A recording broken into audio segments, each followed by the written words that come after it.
শাশুড়িরা যদি blog video বানাইতো তাহলে তারা কিভাবে ভয় দিত ওইটা বলি শুনেন। সকাল 6টায় ঘুম থেকে উঠে দেখলাম আমার বৌমা এখনো ঘুম থেকে উঠেনি। রাগে তো আমার শরীরটা জ্বলে গেল। এরপর আমি রাগ করতে করতে চলে গেলাম রান্নাঘরে। রান্নাঘরে গিয়ে কাজ কাম কিচ্ছু করলাম না, শুধু শুধু বাসনগুলোরে ধুমধাম করে ফেললাম, এখানে ওখানে আওয়াজ করলাম। তারপরও যদি দেখি নবাব জাতির ঘুম ভাঙে, কিন্তু ঘুমটা তার ভাঙেনি। এরপর হাতার নাম করে একটু বাইরে গেলাম। বাইরে গিয়ে যার যার সাথে আমার দেখা হলো সবাইকে বলে আসলাম যে আমার বৌমা এত বেলা হয়ে গেছে এখনো ঘুম থেকে উঠে নাই।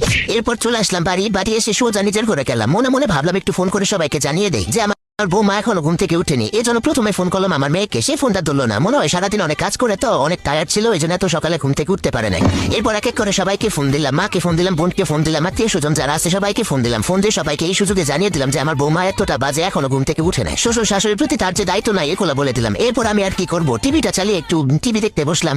এরপর দেখলাম নবাবের বেটি ঘুম থেকে উঠলো। ঘুম থেকে উঠে আমাকে এক কাপ চা এনে দিল। চাটা খেলাম, চাটা অবশ্য ভালোই হয়েছিল, কিন্তু ভালো তো বলা যাবে না, তাহলে তো নবাবের বেটির আবার তেল বেড়ে যাবে। তারপর তাকে বললাম কি ব্যাপার, বাপের বাড়ি কোনোদিন চা বানায় খাওয়া নয়, মনে হয় পানিটা তো ঠিক মতো ফোটাওই না। এরপর একে একে সেই সংসারে সব কাজ শেষ করলো, আমি কোনো কাজই করলাম না। আমি শুধু তার পেছন পেছন ঘুরলাম আর তার কাজের যত খুঁত আছে এগুলো ধরলাম। এরপর দুপুরবেলা খেয়ে দিয়ে যখন একটু শুইলাম আরাম করে, তখন ছেলে এসে বলতেছে তার শ্বশুরে নাকি শরীর ভালো না, সে তার বউ